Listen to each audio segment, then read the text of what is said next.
Well, we are thrilled to have all of you here this afternoon. Thank you for coming. And I am, while Marianne was singing, just so aware of God's excitement to make himself known beyond just information and even beyond the time frame that we have this afternoon, that God is able to, in a moment, show us what a decade's searching could not produce.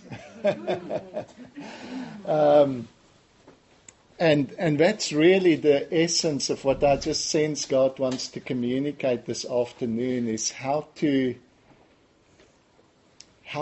access eternity within this moment, within the temporal, and how to discover beauty wherever you're at. Because for so long, religion has fed off our sense of insufficiency. Just like the symbolism within in Genesis 3, the suggestion that is made to man that God doesn't want you to be like him. That's why he doesn't want you to eat this fruit. And so what is suggested to man is that you lack being. And if you lack being, hey, I have the answer. Just try and grasp after this fruit and you can become what you think you are not. And that sense of insecurity and insufficiency is what religion has fed off throughout the years to tell us that you are not what you're supposed to be.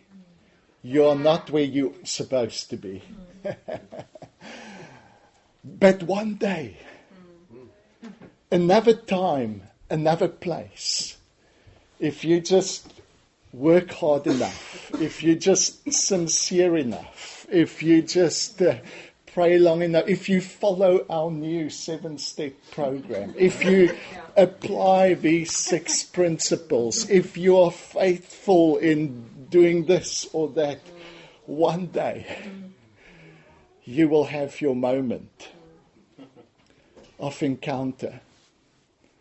And how Jesus comes to totally disrupt this moment, in this very nowness, this very here-ness. I'm reminded of John 4, where Jesus, in a very ordinary day, has to make a journey through Samaria, and the Jews would not be found dead associating with the Samaritans, because they're the kind of people that really irritate them. You know, if they were just total pagans, you know, we know how to deal with this. But these Samaritans, they claim to believe in the scriptures, but it's a little bit of a different canon than what they believe in. And they claim to believe in the same God. And so it's those kind of people that are quite like us, but not enough like us to be totally accepted. It's kind of maybe the Catholics and the Protestants, or the this and the that, or it's people that's kind of like us. But so the Jews wouldn't travel through Samaria because they would defile themselves. And the Samaritans knew this, and for some reason Jesus and his disciples on this ordinary day travel through this region, and he finds himself tired, hungry, thirsty, next to a well, and the disciples goes into the nearby village to go and get supplies and food. And while he's sitting there very conscious of his natural need, a woman comes, a Samaritan woman, a person that you would not even speak to publicly. You would not even speak to a Jewish woman publicly without anybody else being present. How much more this Samaritan, how much more a Samaritan with a reputation. And so Jesus says, can you give me some water? He immediately places himself at her mercy, and she kind of realizes the embarrassment of the situation and says, how is it that you, a Jew, who's normally too good to speak to me, to even travel through my country, but now in your moment of need, how is it that you, a Jew, are asking of me, a Samaritan woman, water? And she goes right into the heart of this embarrassment.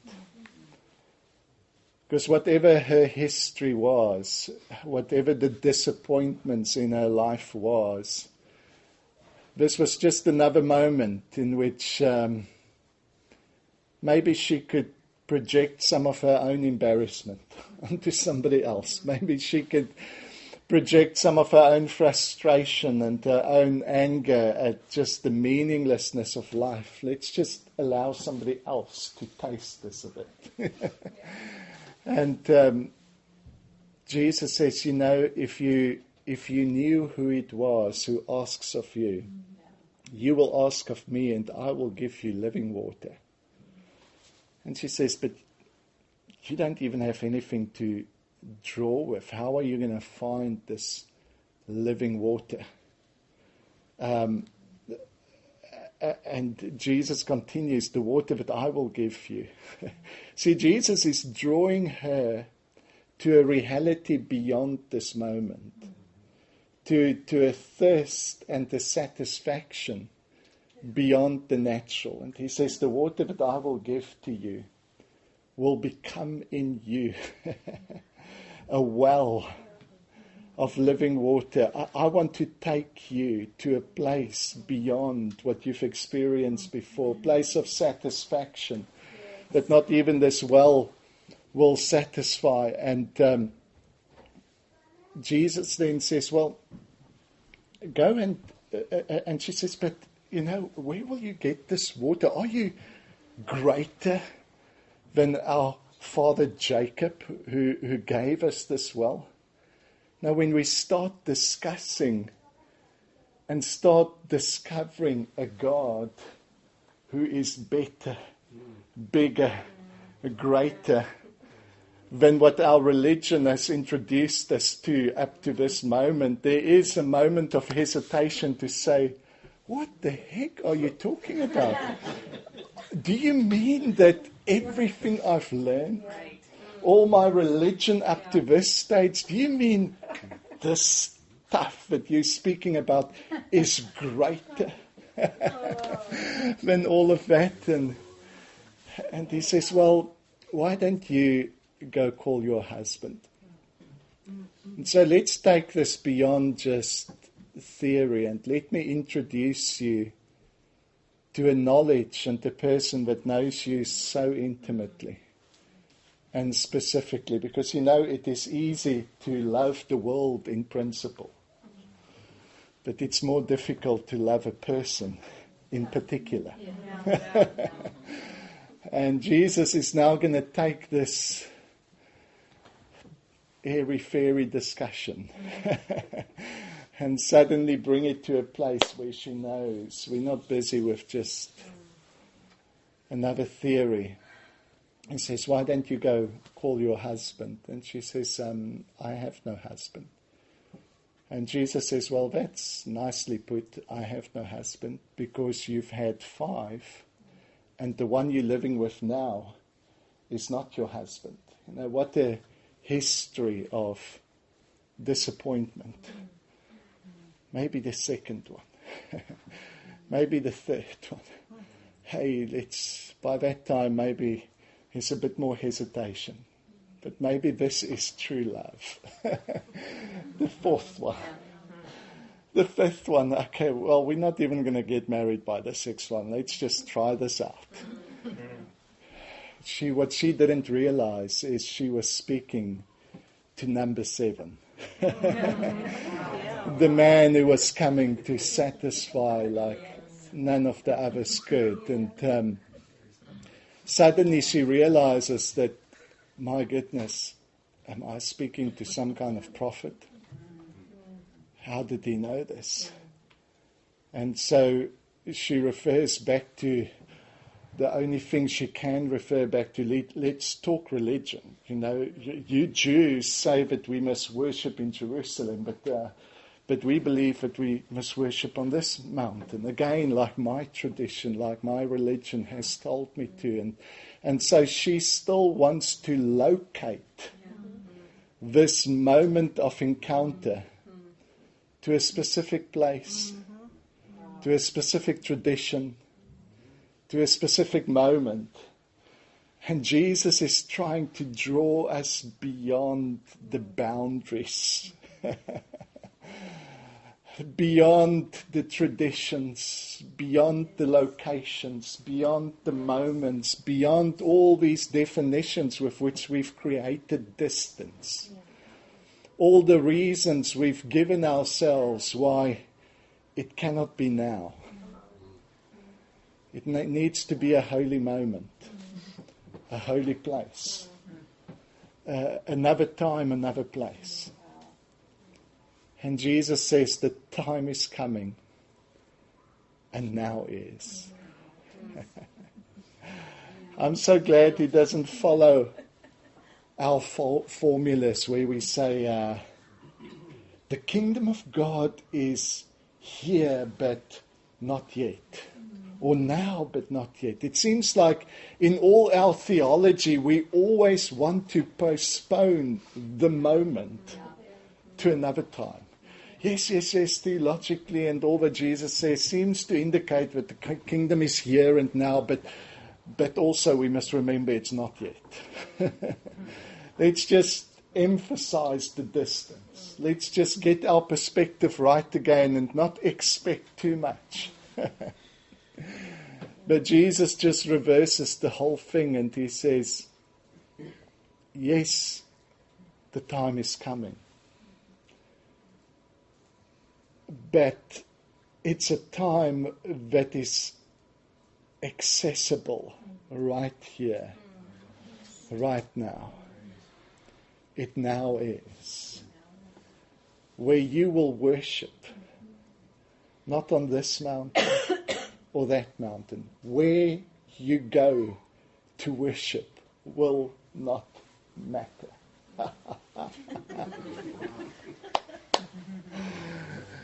Where you at is irrelevant. It is. Now Jesus is going to redefine the moment and the place of sacred encounter. It is who you are. I have sought a place of sacred encounter. I have sought this dimension of face to face and how I have spoken to you throughout the centuries to try and converse in a way that would subvert your thinking. I've used every picture I can, even through the years of putting up the pictures of this temple, this skin-covered, mobile dwelling place. God knew what he was putting into each of those pictures, that his idea has always been to have a skin-covered, mobile place of encounter. And within this skin-covered, mobile dwelling place, there's a portion that's called the Holy of the Holies, the Most Holy. And when God gave them instruction as to how to build and how to prepare this place, the promise was so beautiful. He said, there you will know and I will know you. There I will meet with you. That word meet is the same intimate word when it speaks about Adam knew his wife. He met her. And children were the result. It speaks about this most intimate encounter. So when God speaks about the Holy of Holies, he says, this is not a place in which you're just going to theorize about me, in which you're going to wonder about another place and another time. But this is the place in which we will meet.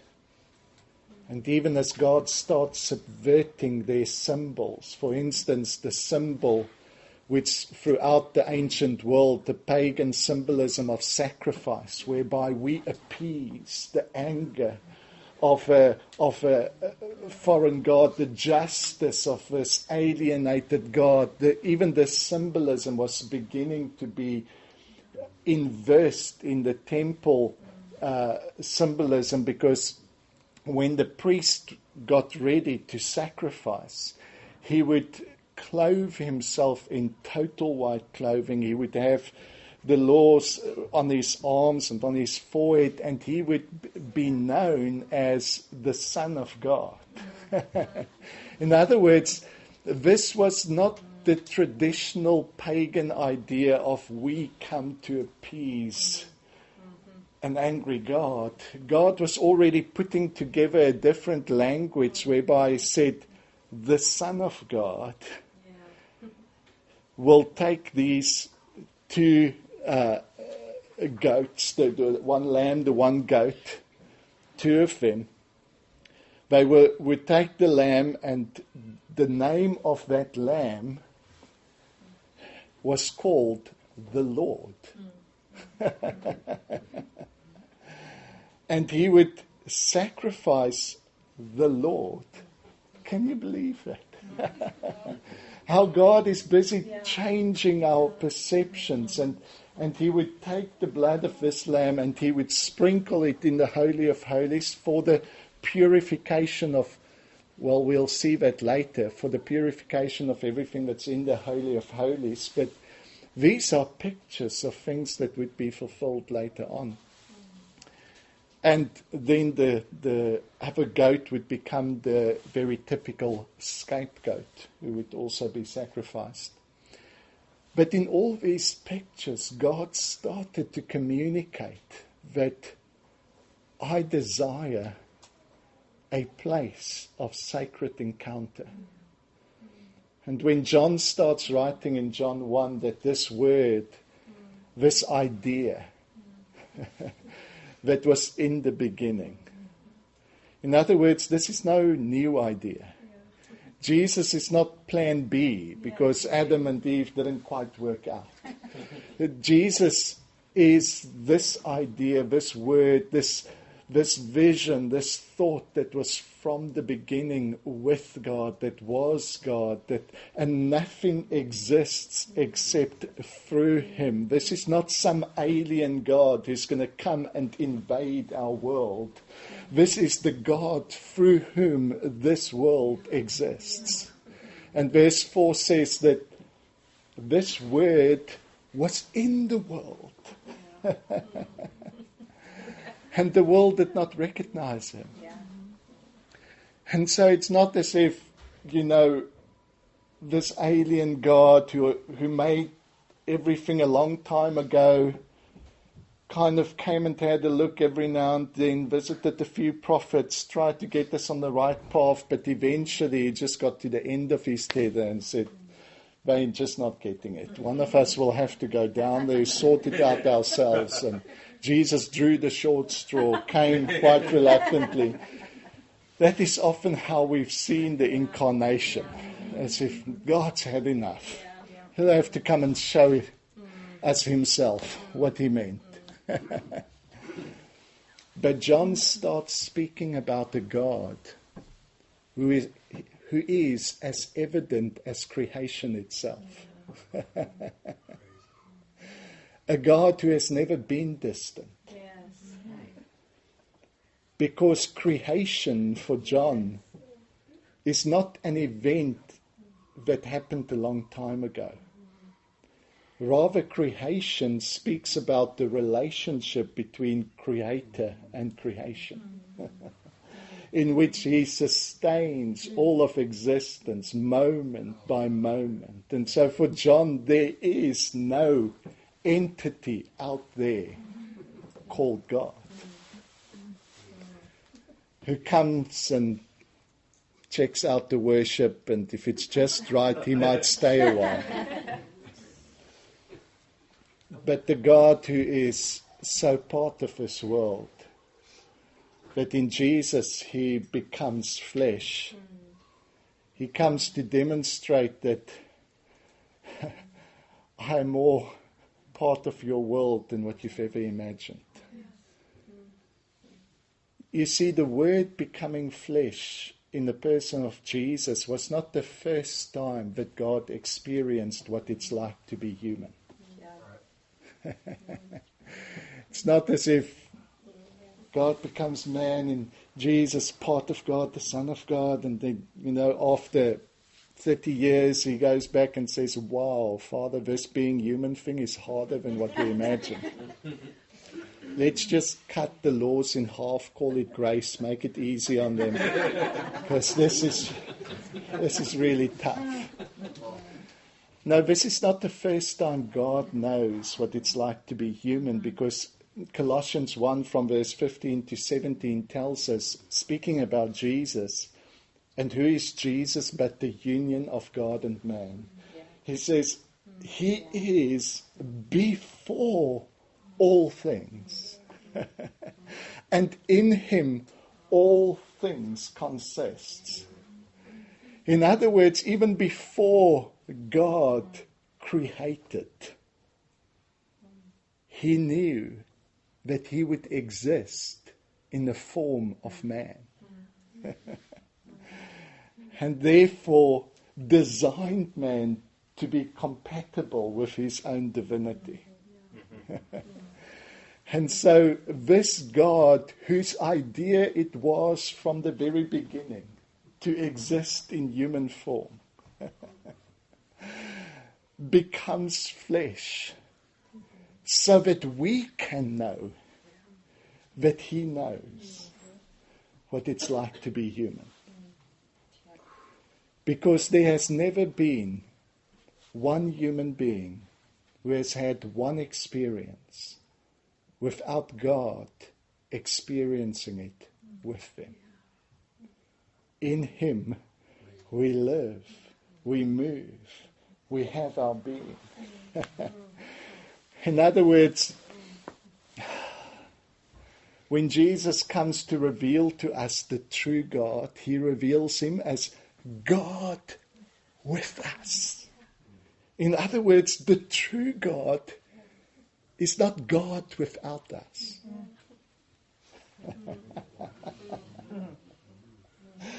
The true God is the God who is with us, not in our most ecstatic holy moments only, not just in our feelings of the sacred, but this is the God who enters into the midst of all our crap. He becomes what all the philosophers and all those guys say, oh, it's evil, it's flesh, we want to become spiritual. And here God enters into the flesh. And he says it's in all this fleshiness, in all this nowness, in all this temporalness, in all this worldliness, that I want to open your eyes, not to see another world in another place, but to discover that this world is loved. to discover that I have not come to rescue you from this world. But for this reason, God gives, because he so loves this world.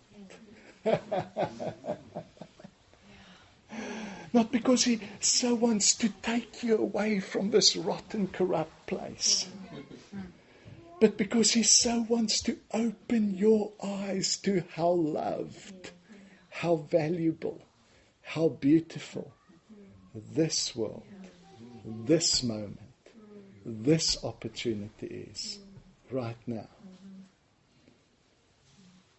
And so the Word becomes flesh. And in his encounter with this lady where he says, God is seeking those who will take their worship beyond just the confines of space and time and doctrine and definition. God is spirit. How do you capture? How do you define him? How do you restrict him even to your tradition? Now this is the God that's going to go beyond Jacob. It's going to go beyond your tradition.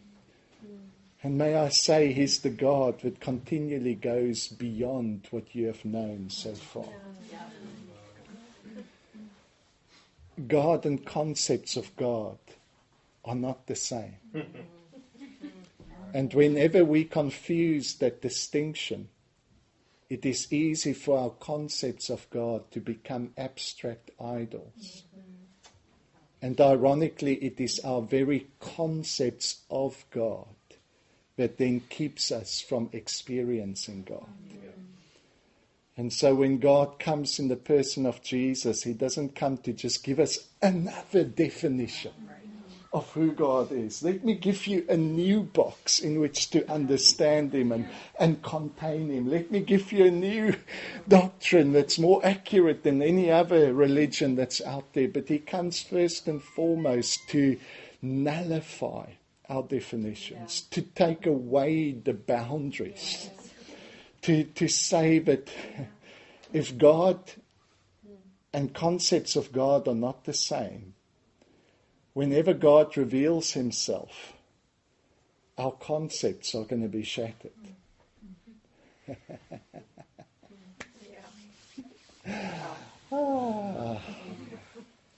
Now, concepts is all we have to communicate. You know, I don't say all concepts are wrong. They're not. Concepts don't all have to become idols. But even if your concept of God is true, your concept of God is still not God himself. And God wants to take us to an experience of him beyond our tradition, beyond our experience so far, beyond our doctrines, beyond everything you've known of him to this moment. And so he says that the time is coming, and now is, where God, who is spirit, seeks those who worship him in spirit and truth. And it's not whether you worship here or there, it is who you are.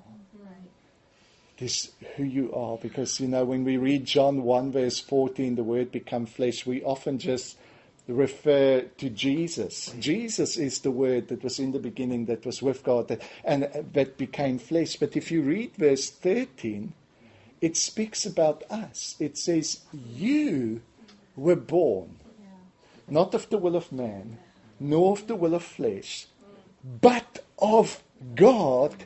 And that little "and" means I'm not finished speaking about you. You were born not of the will of man, nor of the will of flesh, but of God, and the thoughts of God became flesh. In other words, God doesn't just think of you every now and then. You are a thought of God in flesh form.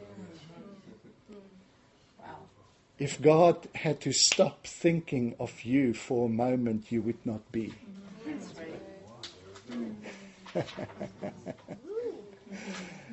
He desires you and loves you into existence, moment by moment by moment. And He comes to give us a new definition of eternity. And maybe we must look at time quickly before we touch on eternity further, because so often we are still influenced by the Platonic ideas about time and eternity.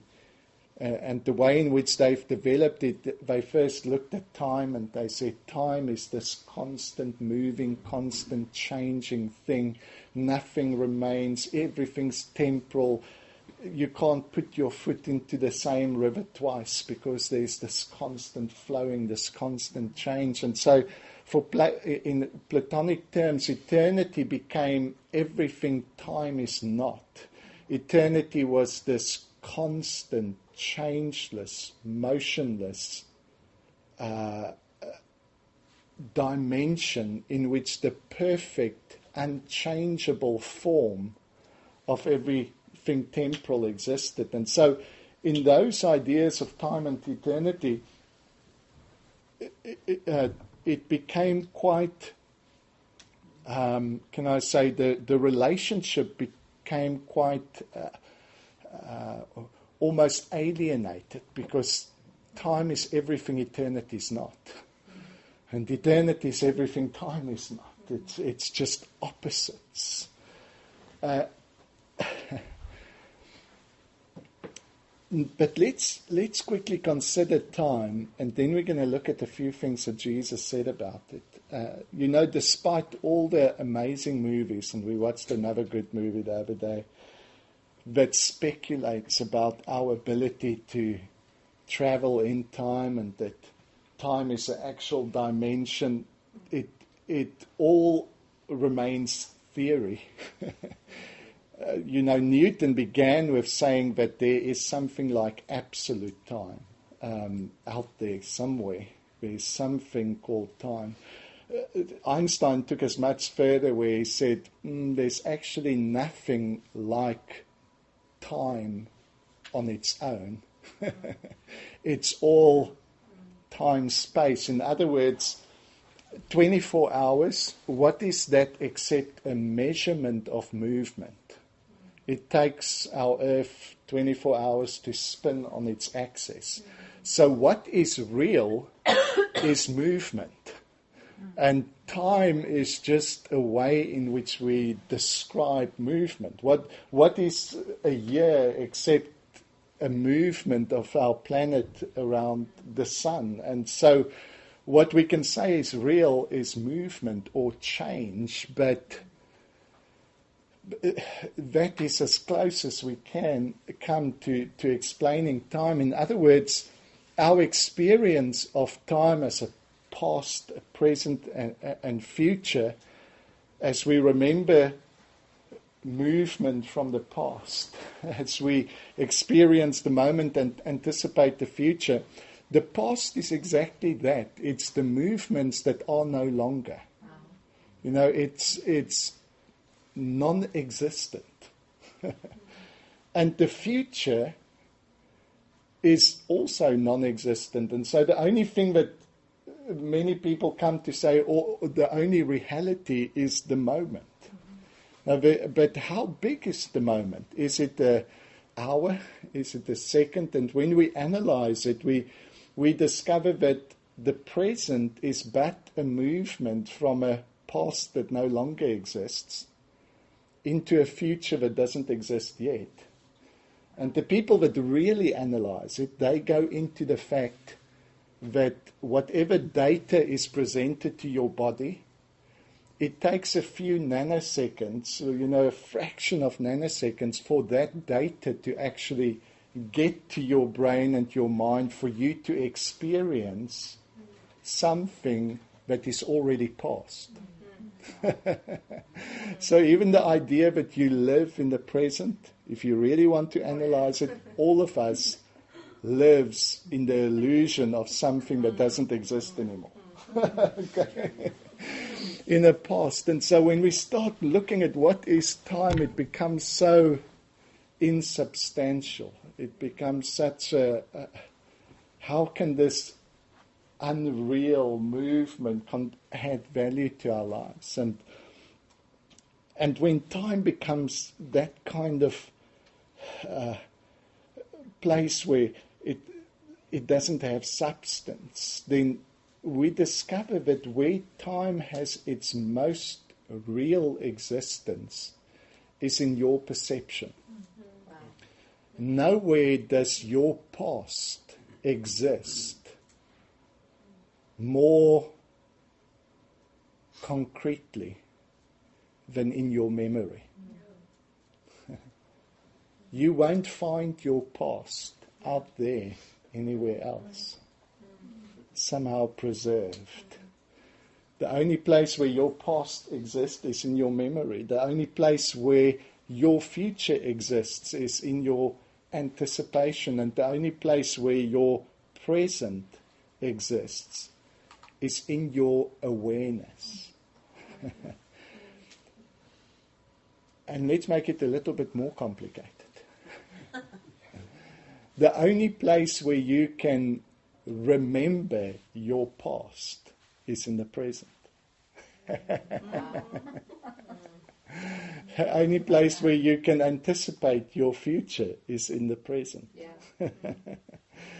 So past, present, and future exists in one place, and that is in awareness, in what you are conscious of. And so it is this consciousness that the gospel of Jesus Christ comes to confront with a reality that is going to completely transform our awareness. In other words, even the things that we cannot change, our past. What is your past except your interpretation of events that happened to you? Yeah. Because none of us just experiences things objectively.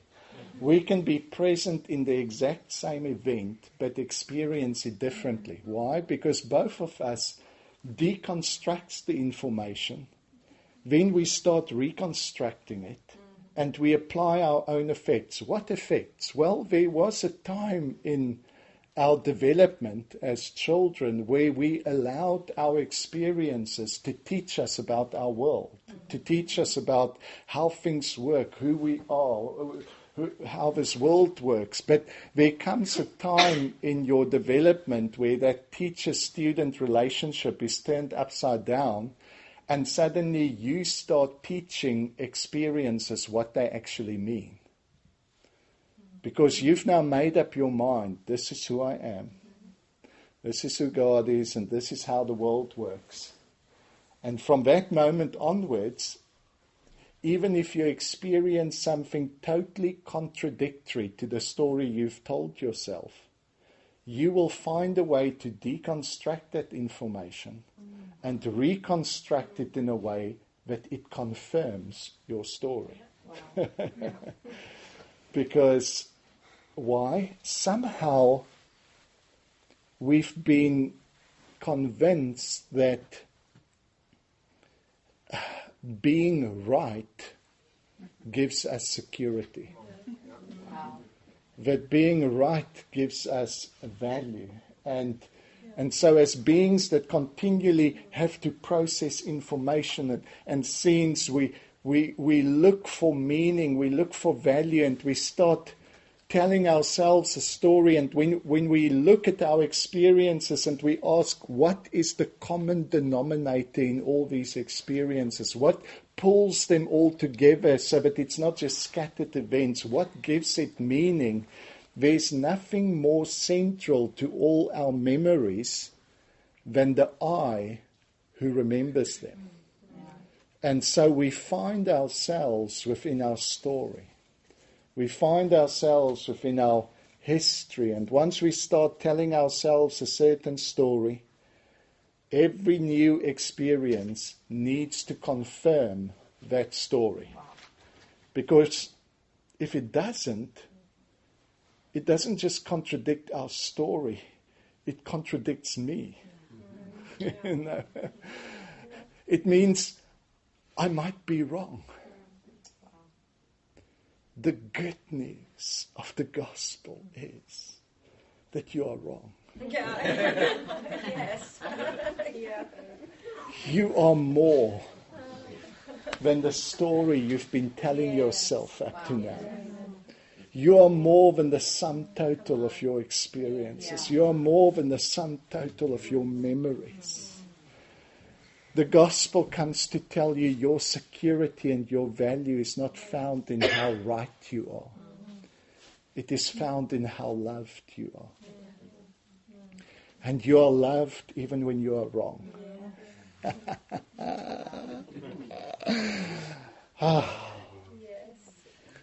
And so this woman at the well, confronted once again with this Jesus who says, it's not there, it's not there, it's not where you worship, it's who you are. Kind of reaches out to her last hope of deferring this moment of encounter. And says, well, I don't know about that, but I do know that once the Messiah comes, once there is a Messiah, and he will tell us all things. Once the Christ comes, and Jesus says, I am he. And you know, the words he uses is the most profound word for God himself. I am. In other words, Jesus doesn't even just confirm that I am the Christ you expected. He just says, just like encounter is beyond the time and places that you thought it was. Just as what I'm revealing to you is more than what Jacob and your tradition could have prepared you for. I am more than the Christ you expected. And the Message Bible says it so beautiful. It says, I am. You don't have to wait any longer or search any further. You see, the eternity that Jesus comes to unveil is not another dimension somewhere else. But the eternity he unveils is the meaning, the significance, and the value of the temple. He comes to unveil the kind of life where you don't have to postpone your appreciation, your enjoyment of I am. To another time, another place, another event. But to bring you to that moment where you suddenly realize whatever delay I wanted to place upon this moment of encounter is not a delay that God has imposed on me. It's a delay that I, foolishness, hold on to. Whatever prophetic expectation I have of God's going to do this one day or that one day, that robs me of this moment of enjoyment, is more a satanic prophecy than a godly one.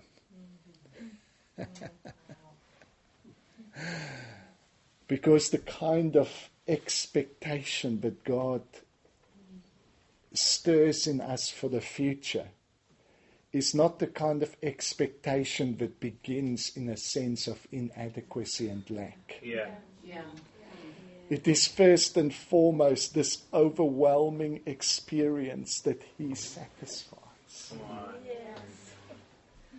You know, when Jesus says, Blessed are those who hunger and thirst after righteousness. Why? Because I'm going to keep them hungry and thirsty their whole lives. No. He says, because I satisfy. They will be satisfied. In John 6, he says, if you eat my flesh, drink my blood, if you partake of me, if you believe in me, you will never hunger and never thirst. You see, if you find yourself continually hungering and thirsting for more of God, which sounds so good and spiritual. But all that means is what you are currently believing is not working. What you're currently partaking of is not Jesus. Because Jesus said, if you partake of me, you will never hunger. You will never thirst. And it is out of this place of satisfaction that, yes, desire is stirred. But it's not a desire that begins in lack. It is this expectation that the joy and fullness of what I experience now will never end. It is this expectation that the God of infinite possibilities overflows. And so the future has this beautiful, enormous openness to it. That is extremely exciting. But no longer do I just anticipate the coming of Jesus because I want to be rescued from this rotten world. But rather I appreciate the fact that for the Word to become flesh has always been God's strategy of how to save this world. And He continues to do it through you. It's in you that God comes again. It's in you that He has an opportunity to live and move and have His being. It's in your smile that people are able to encounter hope.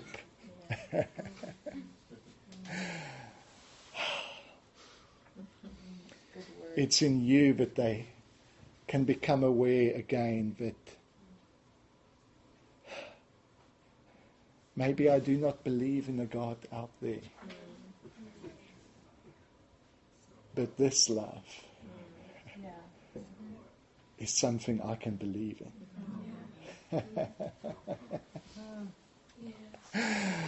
Ooh. Man, God is excited about your life. Because God does not exist as a being amongst other beings. Even the word existence and being is not big enough to capture the enormity and beauty of who He is. Because before anything existed, God is. And so existence, I can say God does not exist and I still believe in God as fully as I always have. Because I see a God that's bigger than existence.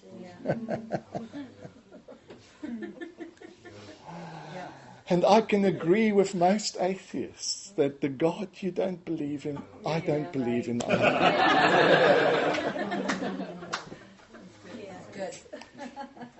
But how does this God exist? Psalms 19 says, day to day pours forth knowledge. All creation declares the glory of our God.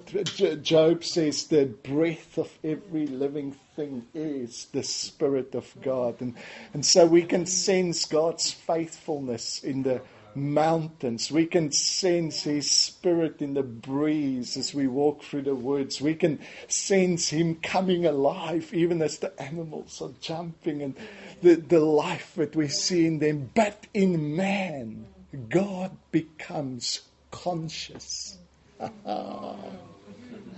Even of Himself. You know, Mary Ann was so blessed. She had a rubbish little guitar for many years. And she's been wanting to get a really nice guitar. And I think it was last year. Somebody so blessed her to say, go and get the guitar you want. And she got this one, and it's got the amazing sound. And we took a whole day selecting it. And you know, if I was the craftsman who made this guitar, I would be very proud. And you might even ask me, you know, is this the best guitar you've ever made? And maybe the craftsman, if it was the best, would say, this is the ultimate. I don't think I will ever make a guitar like that again. But if you had to ask me, so if it's that good, are you willing to become the guitar? I would say, you know, it's good, but not that good. God's ultimate testimony to the integrity and the beauty of what He invested in your creation is Philippians 3, where He empties Himself into human form. He becomes what He always wanted to be.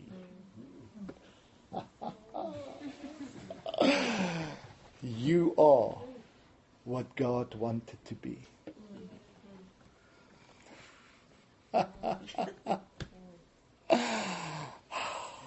Let that sink in. Yeah, really. Yeah, just like that. The story begins in the garden where humanity, with a sense of inadequacy, believing they lack the image and likeness of God, grasps after equality with God by reaching for this fruit. The story ends with a God so satisfied with what He created in man that He empties Himself into human form, and He does not consider equality with God as something to be grasped after, but He is just fully satisfied with being human. He's starting to tell us, you had this whole story the wrong way around. You thought it's all about escaping this planet and this world and this time and becoming something you are not. And what it was all about was a God who enters this world and opens our eyes to the beauty and the value of what is all around.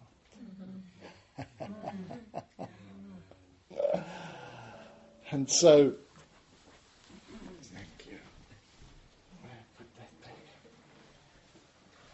you know, this guitar is beautifully crafted, beautifully made, but it has no appreciation of one of the notes it can play. It has no consciousness of one of the songs that's been played on it. What a gift that God gives us His own consciousness. I was looking the other day just as people were giving special hearing aids and they come to hear for the first time, whether it's babies or older people, and that moment in which they hear others, in which they hear themselves, the joy and the tears and the overwhelming experience. To be conscious is bliss.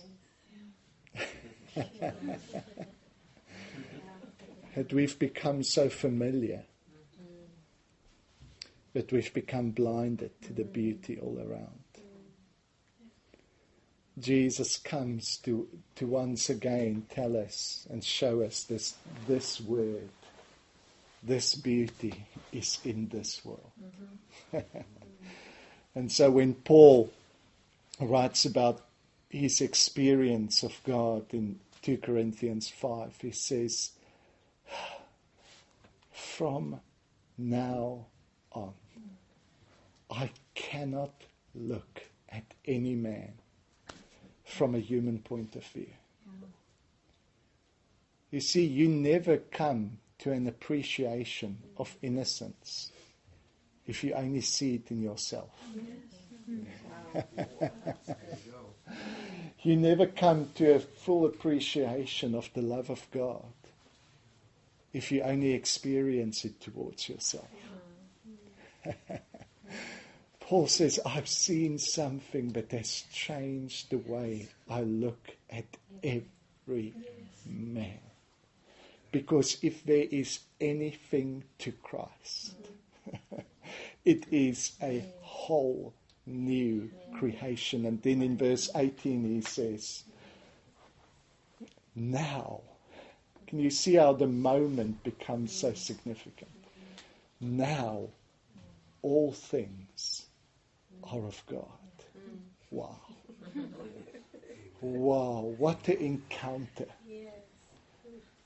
To say, Paul doesn't say, oh, now we hope that God will come again and do everything he failed to do the first time.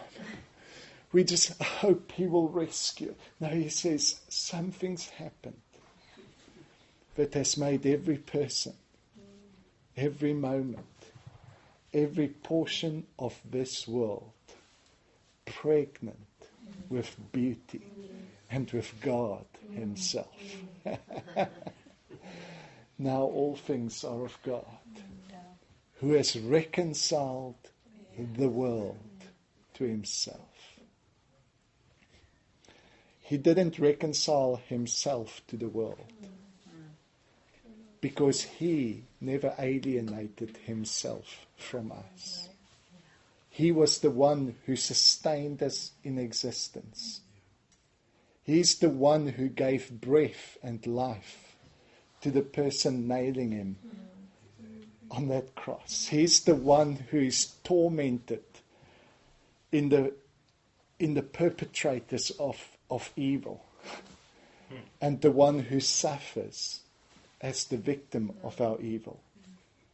But in all of that, he never abandons us. If the cross declares anything, it declares that this is the God who will rather go to hell with you than abandon you. But the God who in the midst of your hell continues to say, this is not the end of the story. Evil does not have the last say in your life. There is a resurrection that follows this death, that changes it all. And so what a joy to discover the beauty of this moment. We don't have to wait any longer. We don't have to search any further. We can find the God who fills all things. Present, right here,